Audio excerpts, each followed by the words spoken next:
Hey guys, welcome to another episode of Relax, This Is Going to Suck. I am in Iowa City tonight, so I'm in a new location, different location than I was in last week. And I'm going to give it just a minute for Shakti to hop on, as always, and then we will get started.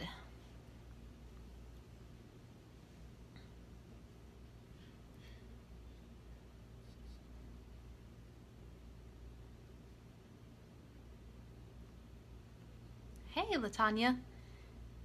I'm just, Shakti, let me know when you're on.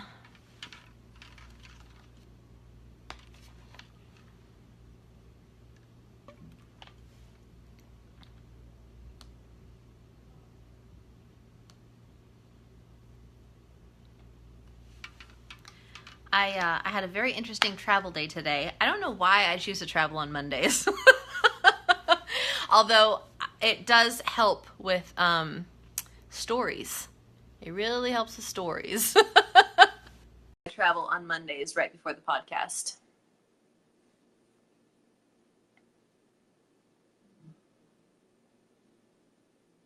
And this was today was kind of part of today's topic. It prompted tonight's topic. I was like, you know what? I was super emotional about the fact that I ended up in fucking Dubuque. So let's talk about what happens when nothing goes as planned. So where are you right now? I'm in Iowa City. Okay. I'm at my dad and stepmom's. Not in Dubuque at all.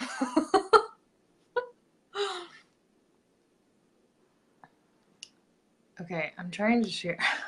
This is not working. Whatever. I'm just gonna post it. I don't have my computer, so usually I post my computer. Okay. I'm sharing it to 2 places and then we'll start. Word. Hi, friends. Hey, everyone. Welcome. Another evening of this debauchery. More time with us. Tonight's gonna be real juicy though. So if y'all like some juicy drama, y'all gonna want to get on here. We're gonna talk about sexuality. We're gonna talk about things that make people go, "What? What you say?" Mm-hmm. So you're gonna want to get on this one though. You're gonna want to tag your people because it's gonna get real fast. Yeah, I was telling Shakti, I was like, I feel like we need to talk about some things, and I was like, we did say we wanted to get more open, so let's just why not start when I'm at my parents' house? You're open. Well, you know, this has been a journey for both of us. So even though your travel kind of prompted this conversation, I've been on that wavelength now for a little bit about talking more openly about a lot of things. And this idea that, you know, when life doesn't go as planned, like that's been like my whole life. I feel like my entire life has been a series of this is not what I expected was going to happen. From the moment I came into the world. That was like, oh, you need open heart surgery? I feel like me as an infant was like, I didn't sign up for this. I don't remember the form. This was not, I didn't remember signing. I do not remember saying this was okay at any point in time, right? Like, this is a really good topic because I think everybody feels that way. And to some degree, they have an image of their life and what it's supposed to be like. And you know, all the boxes are supposed to check off, and then all of a sudden, like, life actually happens, you know? And then you're like, oh, wait, that was not at all. That's not what I planned at all. All of a sudden, my vision went to shit. Now what? Yeah. And then if you're a parent, it happens again with your kids. Yeah. Like, we build up all these thoughts about who our kids are going to be and how they're going to be. And then they're their own fucking people because that's what they are. And then we're like all offended because they are their own people. How dare you have an opinion of yourself that's different than what I have? What is wrong with you? Right? Well, and I was just talking about you, Shakti, to my parents. And we were talking about parenting, right? And how I'm always praising you as a parent. And I was like, one thing that Shakti's really good at is, I'm like, when Santi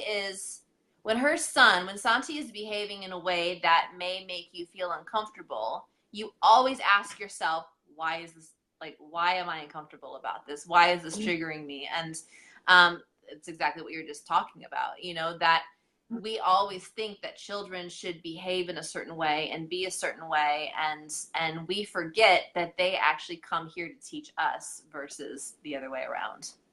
Mm-hmm. And that, you know, if we're reacting that way, of course, granted, there are moments, times, and places where kids are behaving in a way they don't really understand socially because they're kids and they don't have a concept of what it's like to behave in public a certain way, or, you know, which again is fabricated and man-made to begin with. But anyways, you know, there's a sort of social etiquette they don't quite get. But for the most part, kids are pretty, I feel like they're just so free. And the reason that we have an issue when they're being free is because we're not free. Right. So we're triggered. Freedom makes us fuck. Yeah. Yeah. Yep. Yeah. That's so I always ask myself, like, is this because I'm not free? Like, literally. Like, girl, are you not free here? Is that why you're pissed right now? True. And I had to ask myself that a lot of times in the kitchen. Oh God, in the classroom, right? Like, why is this bothering me? You know, my kids behaving in this way. Well, they're just being children. They're just being children. They want to play and explore and discover and all those things. And I'm feeling suffocated because I have fucking mandates that I'm supposed to do, and I'm pissed off about that. How dare they not want to do the mandated curriculum? That is fucking fabricated. Yeah. How dare they not want to follow this really not intuitive format they've set out for small children? Like, what the fuck, guys? Get your shit together. 4-year-olds. Yeah. Yeah. This is such a perfect topic. I feel like this is going to be a really good conversation. So let's talk about how it came up, because we always do that. We always do a briefing of how it came up, and this time it was your fault. So you're Oh Lord. Oh Lord. Okay, so then I have to figure out how deep am I going with this. Fuck. Okay. So just share general what's going on. Okay. I think that's good. Okay. Yeah. So, because Shakti, obviously, she and I go very deep into everything. Yeah. So I was reflecting to her about today. I was driving from, like, where was I driving? I was driving from Minneapolis to Iowa City to be with my parents, and going through small towns, not really thinking anything of it. All of a sudden, I end up in fucking Dubuque, and which is not on the way. For those of you who don't know Iowa, not on the way. And I was like, how am I where I am, right? And I found myself feeling really triggered by it. It wasn't just like oh, this is hilarious. It was funny after the fact, but it wasn't like oh, this is funny that like I ended up in the wrong town, an hour and a half away from my hometown. But I was like really triggered by it, and I started to reflect, not specifically on that experience, but I was reflecting with a good friend just about relationships in general, relationships that I have been open to exploring, and Shakti and I are going to go into sexuality tonight, so just FYI.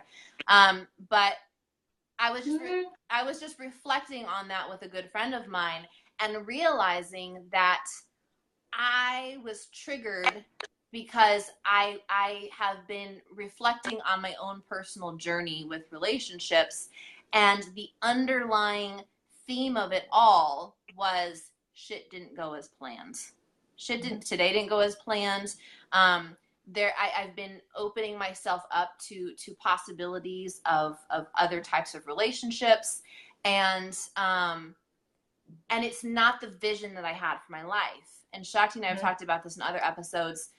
You know, sexuality aside, but even just as basic as possibly not being married again. You know, like I've been married and divorced, and I don't necessarily have the desire to be, like, I'm open to marriage, but I don't really care. I've chosen to not have kids. That's not something that I want. There were all these visions that I had for my life that I see other people in my family having and implementing, and I've been noticing that I've been feeling slightly triggered. I went to a wedding this past weekend. My cousin got married, and I'm sitting there in, like, watching this wedding thinking that just doesn't resonate with me and for my own life. And although I'm okay with that, there was still a part of me that felt triggered, because I was like, there was a part of me that felt like I didn't fit in, right? That because things hadn't gone the way that I anticipated them going in my life. A lot of these people that I was at the wedding with, they were at my wedding. My wedding came up. We talked about it, right?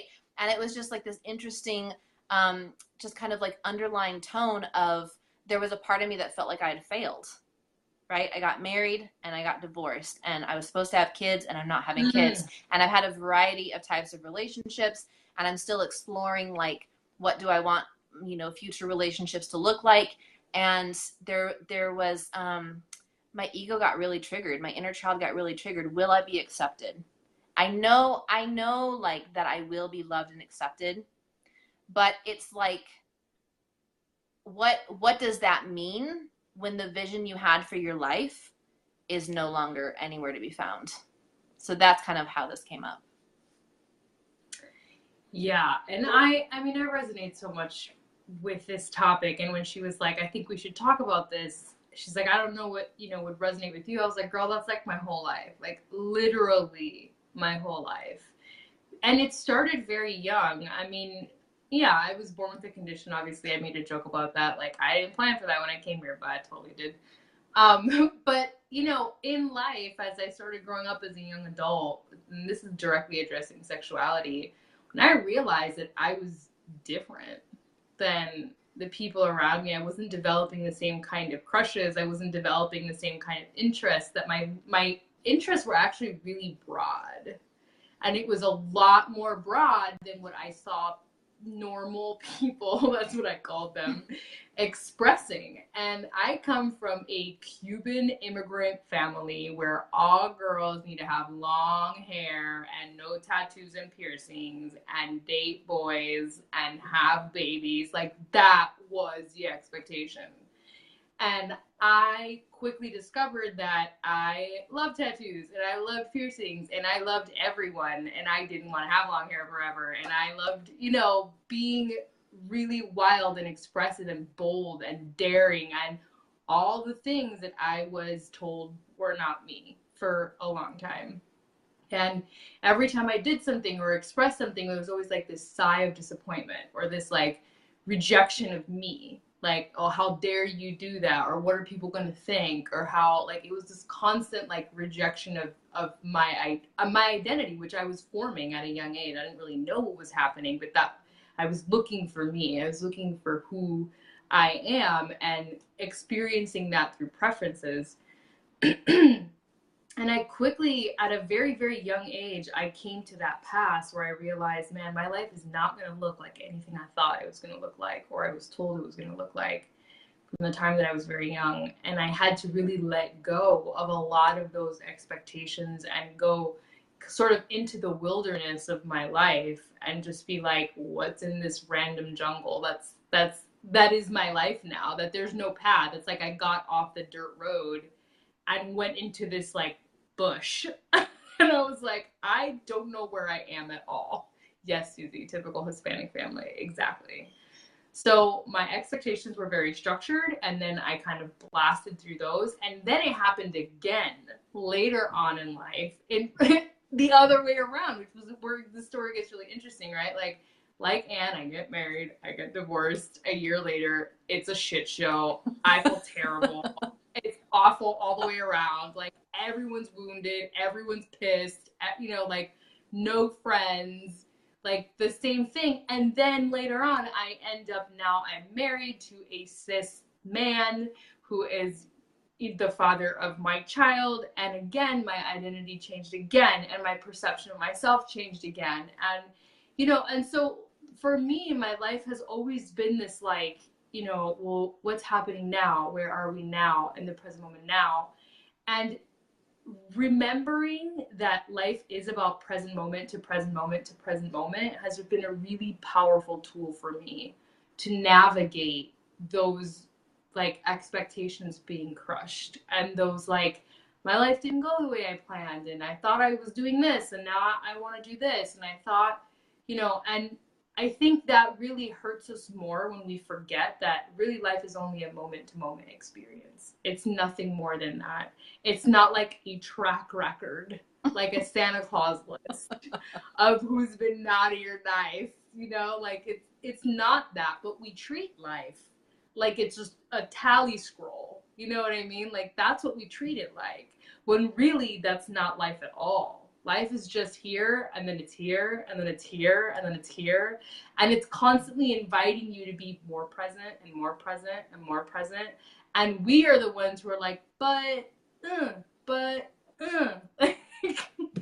everything, but, you know. Well, yeah, I think that, I mean, there's so many areas of our lives where not only do we typically try to put ourselves into a box because we want to know how we fit in relationship to other people, right? And so we see this a lot, obviously, with sexuality. We see this a lot with nutrition, with diets, right, with lifestyles. We see it a lot with careers. We see it a lot in so many different areas of our lives. And I feel like, you know, we've both experienced it, but it's like, it's almost like this, you're in the process of trying to figure out like who you are and what you like, how you want to experience your life in the moment. And it's hard enough, right, when you're trying to do that by yourself. But then when you have everyone else saying like, okay, so what's going on now? What box do I put you in here? You know, and it's like everyone else is trying to figure out almost like how to relate to you based on how you are, you know, what you're learning about yourself. And what I was reflecting on in the car when I was driving was I started realizing that I wasn't opening myself up to certain possibilities because I didn't want to have to like battle that at all.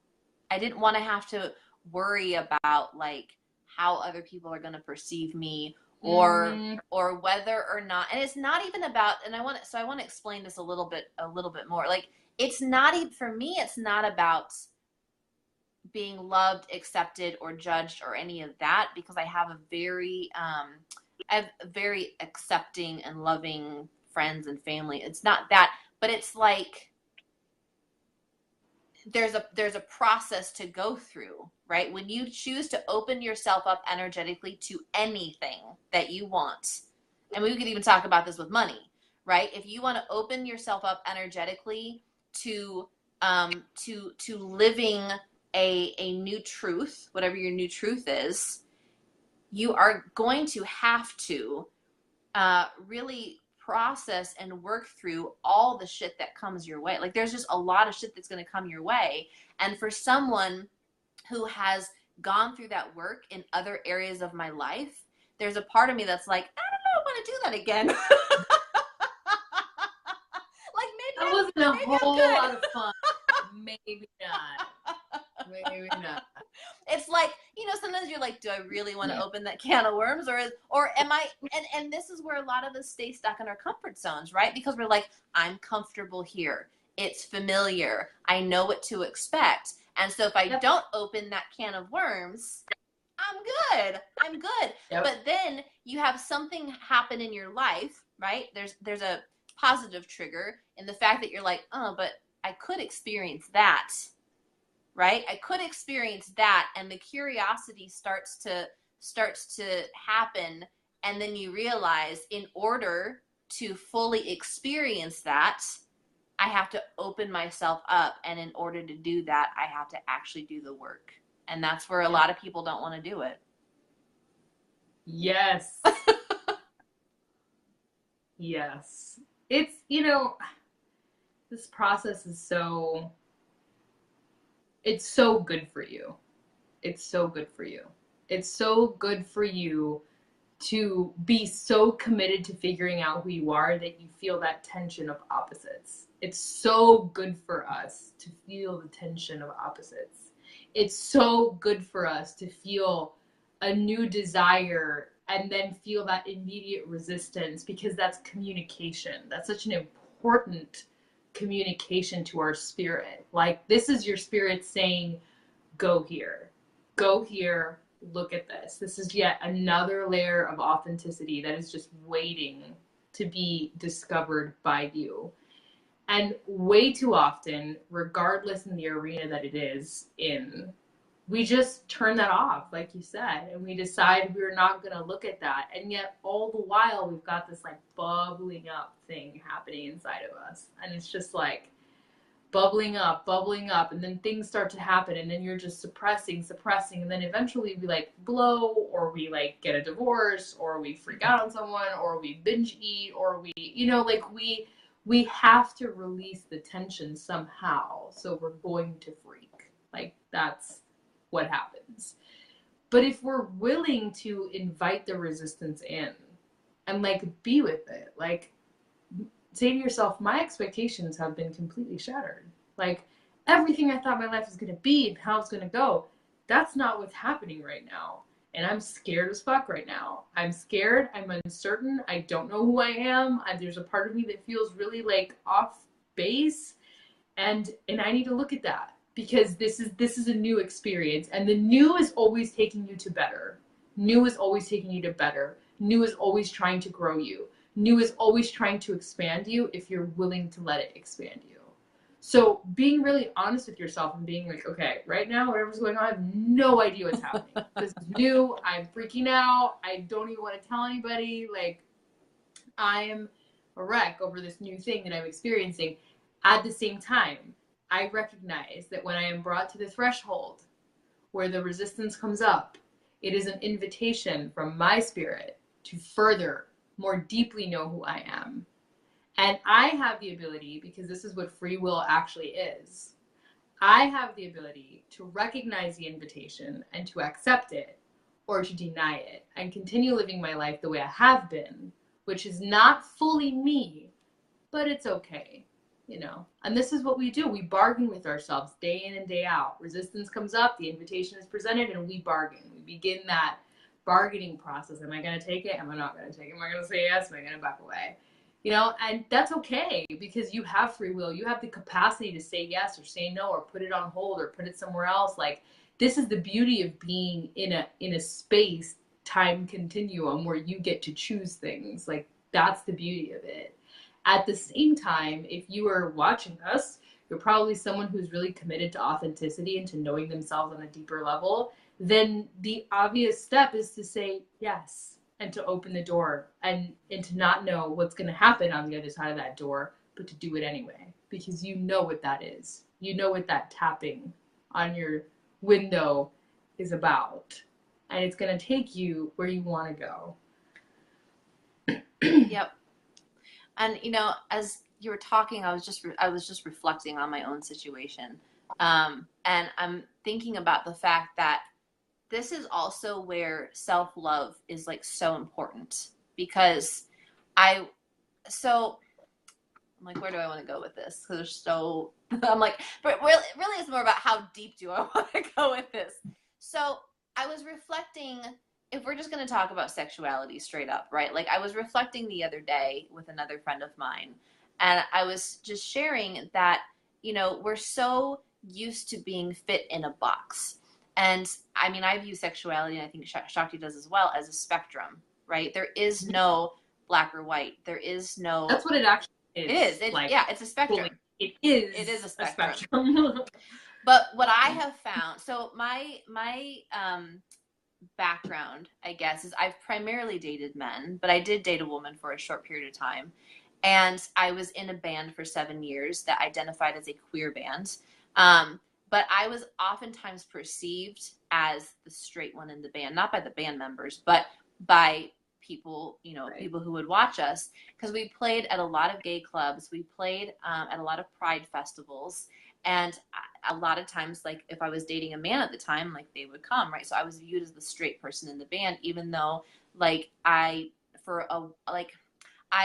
didn't really fully identify as straight. I was like, I don't really know, like, I don't really fit into, like, a box, you know? Girl, but right now. Oh, but I'm like, what my experience has been is that I always felt like I never really fit into a community, right? Like, I had my friends, right? I had my support system, who I could be open and talk to things about, but I didn't feel like I fit into, like, you know, the straight community, but I didn't feel like I fit into the gay community. And so I was like, I don't know what my place is. Like, I don't know where my community is, right? Yeah. And so for a really long time, it was kind of like, well, then I guess I'll just shut that down, right? Because if I don't know who I am, and I don't feel like I have support, and I don't feel like I have community, and I don't love myself, and I don't accept myself, and I don't validate myself, then it's not safe to explore this, right? And so it hasn't been until like more recently that I'm like, okay, like there's just been other things coming up. And so, but it still is like popping up as far as like, well, what community do I fit into? Where, like, where do I belong? And I'm really realizing that this is the power of really learning how to love and accept and validate myself, right? Because if I'm confident in who I am, then I can go into any community and be who I am and be authentic.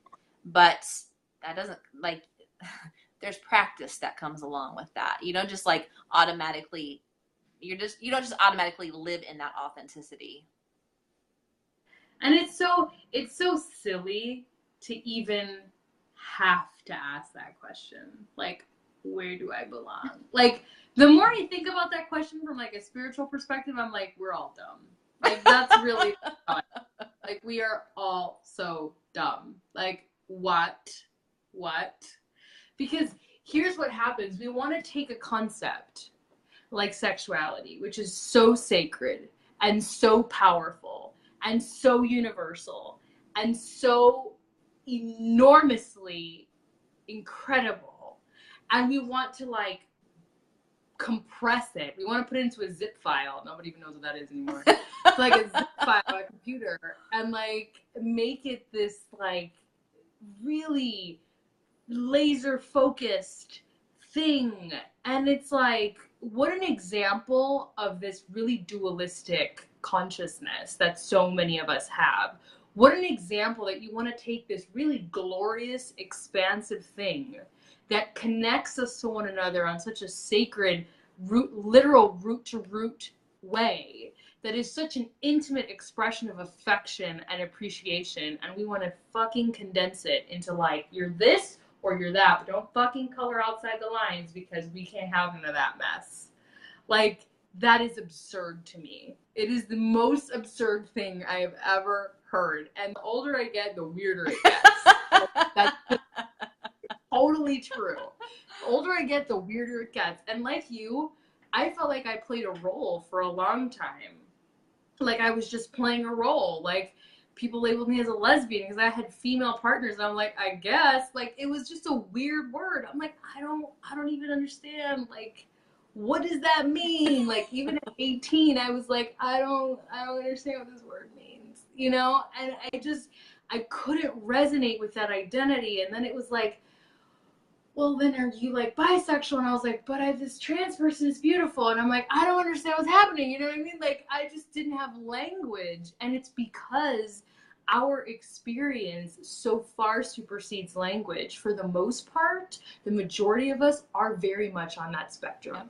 And what happens is we're not honest about that because of what you've expressed, Anne. Because of what I've expressed. Because we've never felt like there was room to be like, let me explore this thing about myself and undo these layers of resistance and really look at what's happening, like what is actually happening in there.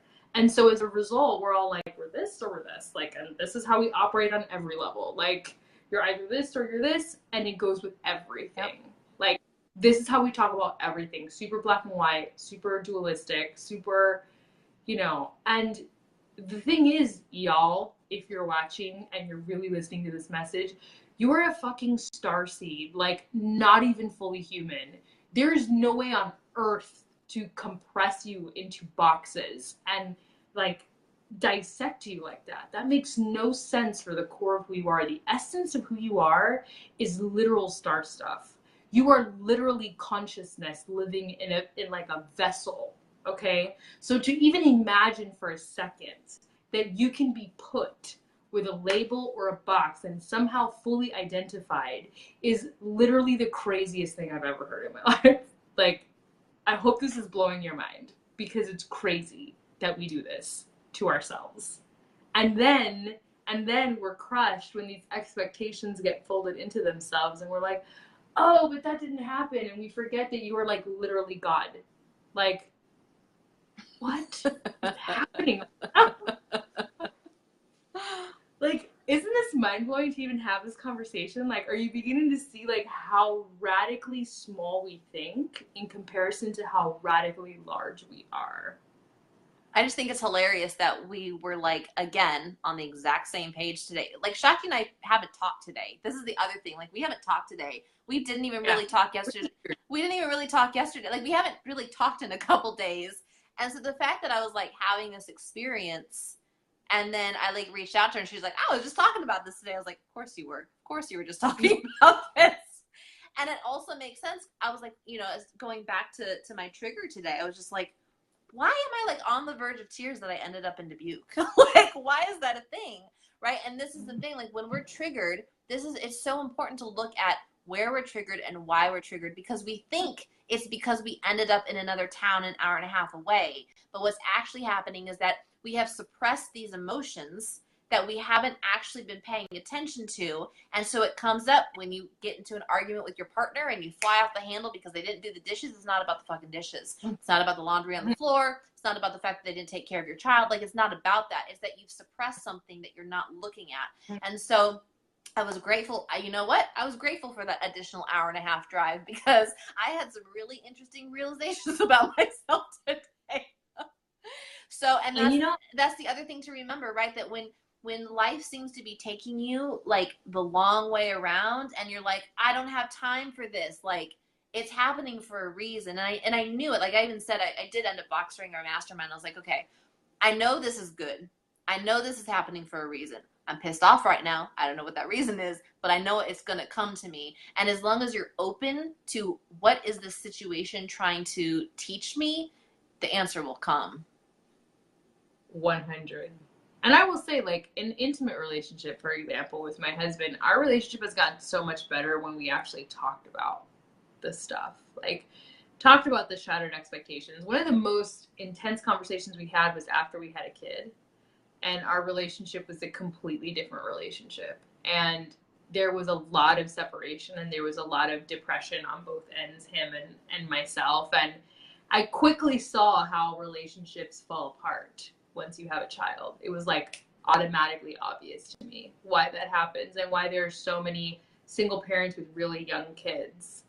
And I saw that coming down the pipe and I was like, we need to talk about this, you know? And so we did, and it was a really hard conversation. It was really hard. It was a hard, crying, deep ass conversation that we had. And we got really vulnerable and raw. And we're like, hey, this is where we are, you know, this is where I am, this is where you are. We looked at that, and since that conversation, our relationship took on like a whole other level of depth and meaning, because we were willing to talk about our shattered expectations, because we brought that to the table and we were like, look, you know, both of us said pretty much, I never thought that our marriage or our relationship would look like this. And I never thought that I would feel this way, or that I wouldn't want to be near you, or that I, you know, whatever the raw honesty was of that like crushed expectation, because we were willing to bring that together and really talk about it openly, like it really changed our relationship. And to date, we probably have one of the healthiest relationships that I know. You do. As far as married people go. And it's taken work. It's been fucking real work. But again, it's been the invitation, like, are you going to take it or are you going to drop it? Like, are you going to take it or are you going to drop it? And we've just always taken it because we felt like that was the way to really build something solid. And I can tell you, in every area of your life, if you're willing to take the invitation, you will build something really solid for sure.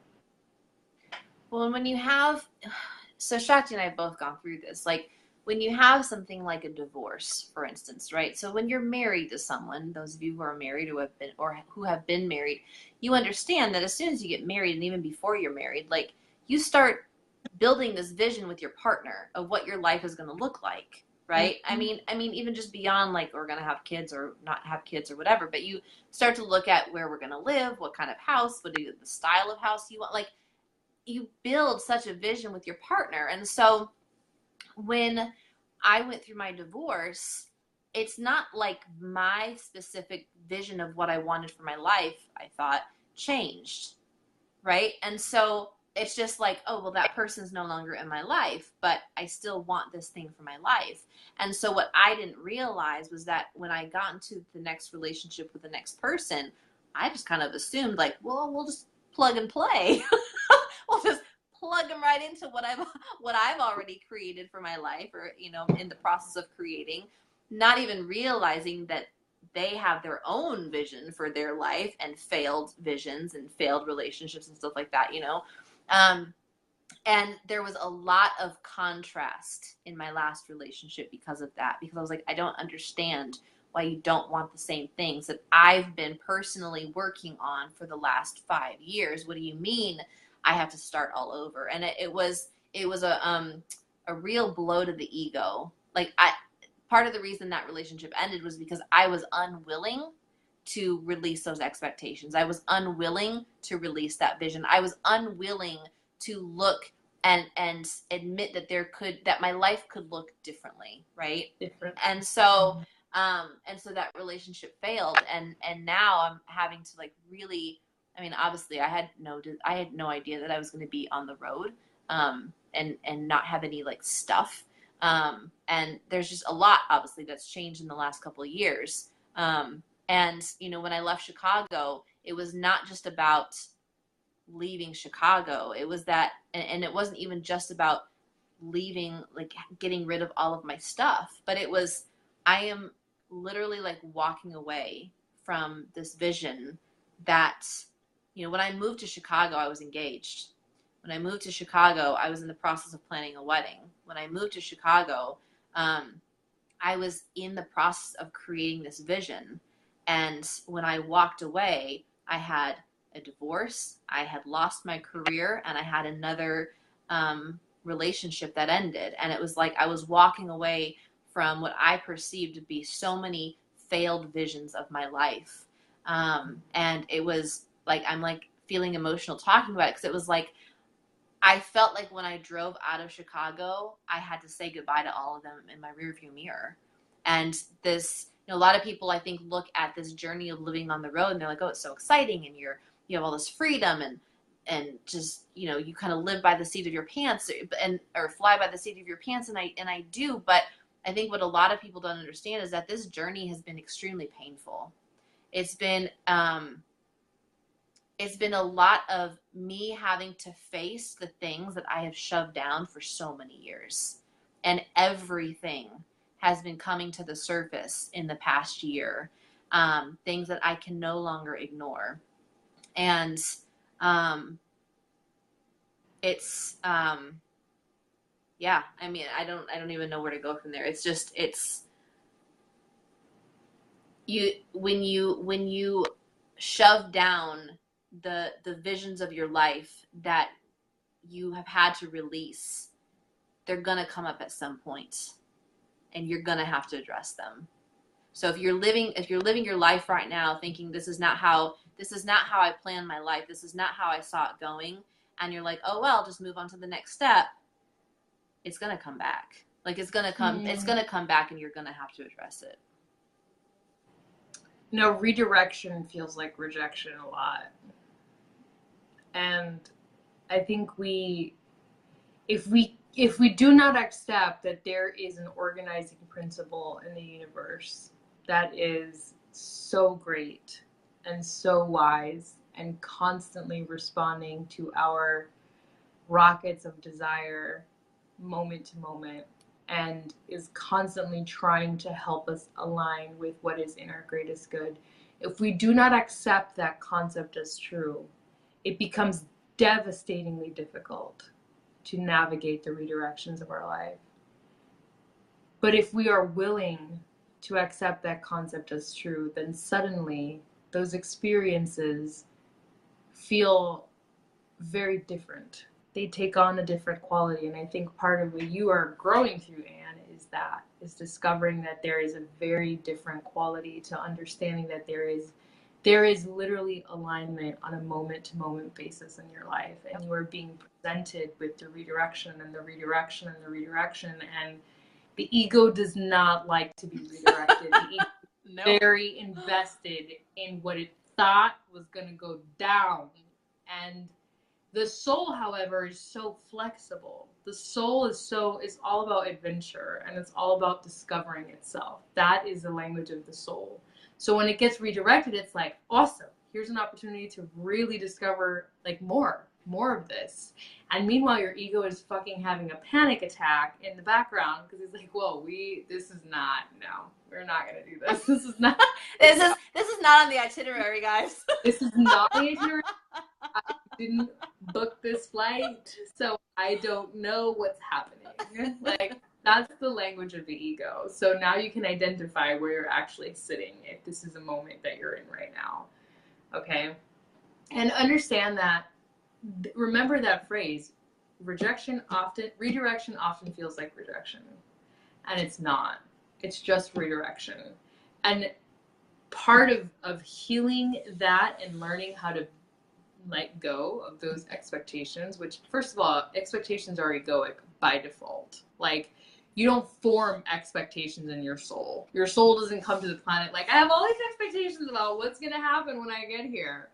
That's not why you incarnated. Your soul was like, wee, a body, I can taste things and have sex and feel. You know, like, really, like, that's the point of being incarnated, is to experience and feel, because you don't get that when you're not in a body. You don't get to have those three-dimensional experiences. Your ego is the one that's like, okay, so we're going to do this and we're going to do that. And here's a list and here's a checklist and here all of the, like, that's the ego, right? So understand that if you're having your expectations shattered, it's fucking good for you, because your ego needs to realize it's not in control anyway. So it's okay. It's okay that your expectations are blowing up in your face. It's okay. Sometimes that happens. So just sit with, like, where am I being redirected next? If you can reframe how you look at those experiences and say, well, here's a redirection. It's obviously for a reason. How different would you program your mind to be in the world if that's how you looked at your expectations? Have a momentary thing of grief, kind of process it real quick, and then ask yourself, I wonder where I'm being redirected to next.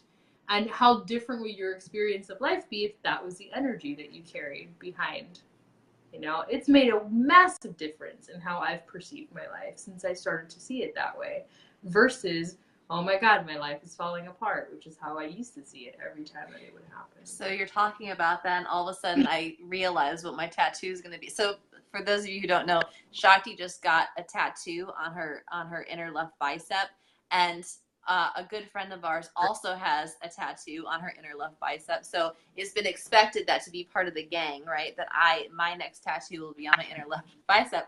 I think mine needs to say rerouting. That's actually hilarious. Right? Oh my God. So great. That's like, great tattoo. That's been my life forever. Rerouting. And like, that's hilarious. Do it. I put my stamp of approval on that tattoo. And mine, interestingly enough, mine is what? The obstacle is the way. Yep. That's my tattoo. Why? Because my entire life has literally felt like a series of obstacles, which is a conversation. But every time I have used the obstacle as the avenue, I've always come out the other end a much better person, much wiser, much more compassionate, much more aware, you know, much more capable, always. Like, it's the most difficult things in my life have been the things that I look back at now and say, man, that shaped me. That shaped me. It made me so much more humble. It made me so self-aware. It made me so grateful. It's been the hardest things I've lived in, not the happiest things I've lived through. The happy things, if you realize, are fleeting. You experience them and then they're gone. And you're like, oh, that was great. It lasts like 5 seconds. But when you overcome tragedy or travesty or difficulty, or you're, you know, hitting rock bottom, you never forget that shit, because it makes you. It literally hammers you into who you become. And it leaves an indelible mark on your character because of how you get out of those things. So I find it ironic and hilarious that we have a culture of, like, happy seekers, right? Seeking happy experience after happy experience, and in large part not wanting to experience negativity, when those are the very things that demonstrate to you the character of your being and give you the appreciation that you later have for the good things. Like, the irony of that is, like, deep. It's so deep. Well, and as you're talking about that, I was reminded of, so Shakti and I are taking this 8-week course right now with Marissa Peer. And the week 3 talks about, making the unfamiliar familiar and the familiar unfamiliar. So when you're either creating a habit or wanting to break a habit, right? So, and oftentimes we say that something is hard, right? Whether you're changing your diet and lifestyle, whether you're wanting to, lose weight, whether you're wanting to receive money, like it doesn't matter. But if it's out of your comfort zone, if it's trying to create a habit or breaking a habit, a lot of times we say that's hard. And, she's guiding us in this module to not say that something's hard, but to say that something's different. And what's interesting is that I was chatting with a friend today when I was driving, and he and I are on a very similar journey of not drinking. I mean, I still drink periodically, but I've lost the interest. It's just uninteresting to me, honestly, to drink now in the way that I used to. And so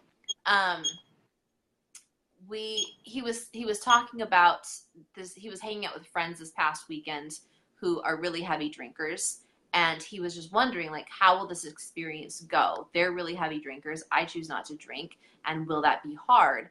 And as he was sharing the story, I kept hearing him say, and he's not doing this course, but I kept hearing him say, like, that it's a different experience. It's not hard. It's only as hard as he wants to make it, but it's different, right? And I just complimented him. I was like, I really noticed that you kept talking about how different it is, but you never once said that it was hard. You never once said that this experience was going to be hard or challenging or anything. You just simply said, this will be a new experience. It'll be different.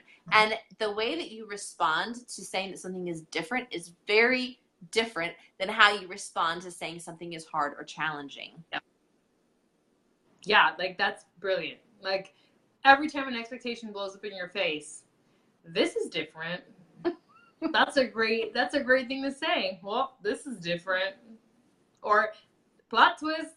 That's one of my favorite things to say out loud. Plot twist. Like, because it's a plot twist. Yep. It's just change. It's a redirection. This is unfamiliar. I've been saying that a lot since taking this course. This feels really unfamiliar. Or this is really familiar. I just use those words, and it just takes that sting right out of it. It's such an incredible... Words are so, so powerful. And how they shape your mind is absolutely mind-blowing. Mm-hmm. It's really incredible how powerful the words that you use are and how mindful we really should be of what we're saying on a daily basis.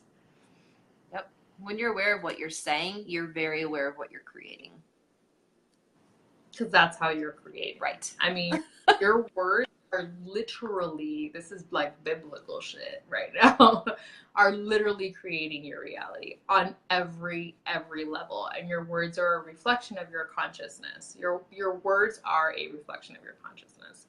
When you use certain words and you use them often, my ex-favorite word was intense. I always used to say, oh, how's your life? It's intense right now. How's it intense right now? And then a friend of mine who I went to a seminar with, we shared a room together. She was an older woman, a diva and a queen by every standard, and I loved her. She looked at me, it was a metaphysical workshop, and she was like, girl, you might want to check yourself on the use of that word. And I was like, you are right. Oh, I need to not say that word anymore because my life was really intense. What was happening was that it was intensely like this all the time. There was no equilibrium, and I was literally speaking that into existence. And that's where my consciousness was. My consciousness was like rattled in between these extremes, and so I was creating that in my life.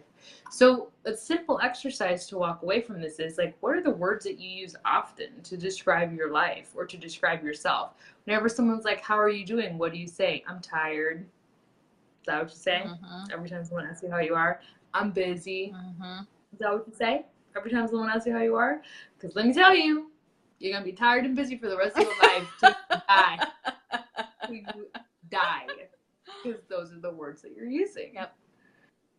That's a great exercise. My job. I can't wait to hear. Please comment below and tell us how. I know, right? Or like when you talk about like, how's your day? Oh, crazy. My day is crazy. My job is crazy. My kids are crazy. My husband's crazy. Everyone's fucking crazy. I don't know why I'm so crazy. Except me. I'm not. Yeah, right. Right. I'm the normal one. Everyone else is crazy. Except me. Okay. Truth. Yeah, I stopped using the word busy, right? And I've started using full, right? How's your day? Full. I have a really full day. Full is very different than busy. I have a productive day. You know, I could say productive too. I've used scheduled before. Scheduled still seems very rigid, but full, right? Full feels good to me. I want to have full days. It feels fulfilling to have full days. That's a good one. I like that. Yeah. I've had to get away from saying I'm tired. Yeah. That was my, how are you? I'm tired. I said that a lot, especially after I had a kid. I was like, I'm always forever tired. See, I use great now too, Julie, and I've recently started doing that because a lot of really powerful people that I admire say that. You know, if someone asks them how they are, they're great. It's not necessarily that they're lying. It's like they're speaking that into existence. They want to be great. They want to feel great. So they say what they want. That's their mentality behind saying that. And I've really found that to be really true. Like, super, super true. If I speak, what I want to create, it most always ends up being that way. And when I say to someone, when they ask me how you're doing, I'm like, I'm really good. I've been saying that one lately a lot. I'm really good. How are you? I'm really good. It's just really good. Deeply good. You know, and really honoring that, because the truth of all truths is I am. Mm-hmm.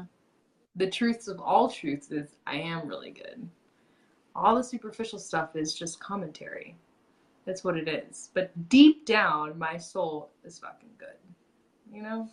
The other thing that I implemented, I mean, we've talked about this before, but I implemented it again the other day, was I was meeting someone for coffee who I haven't seen in a really long time. And I have struggled with social anxiety before in the past, and it's something that I still am aware of, right?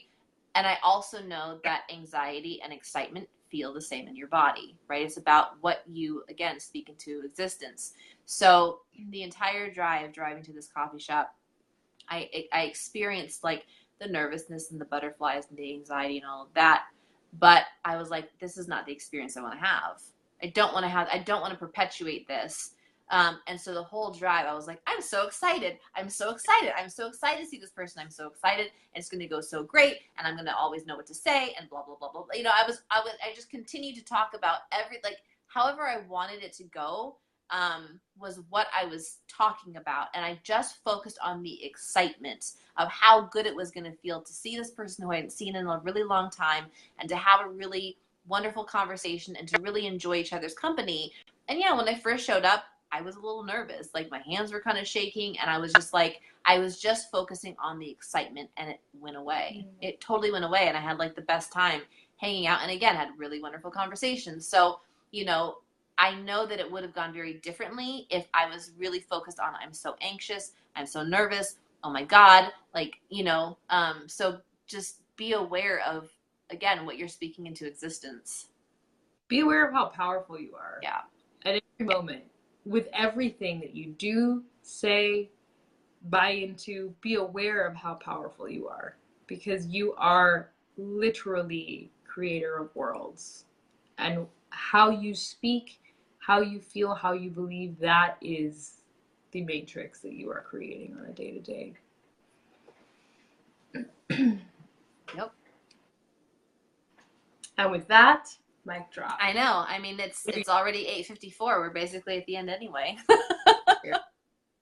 Nailed it. Yep. So I'm so glad we talked about this tonight. Yeah. And I'm glad you guys hopped on, and I hope that it gave you perspective. We always hope that you guys walk away from this with a deeper understanding of self and a sense of being seen and not being alone, and knowing that your journey is the human journey and that it is well received, it is part of the collective, and that it is perfectly good for who you are and where you are. That's always our goal.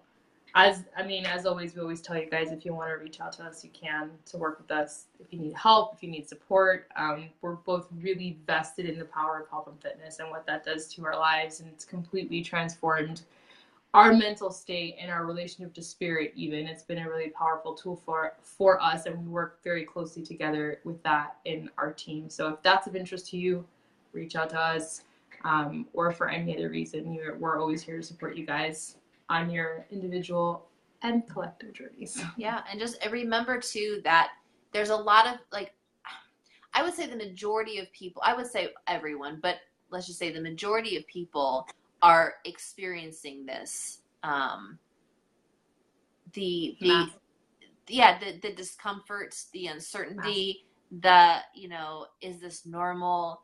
What you'll find is that if you are open and vulnerable enough to talk to whoever you feel close to and really open up, you'd be surprised at how many people are like, oh my God, me too.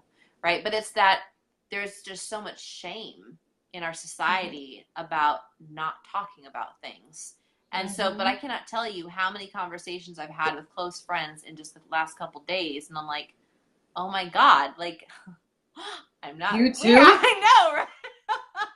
You too? It's like we're all one brain. Weird. Oh, wait. Weird. Wait a minute. Wait a minute. We fucking are. Oh, wait.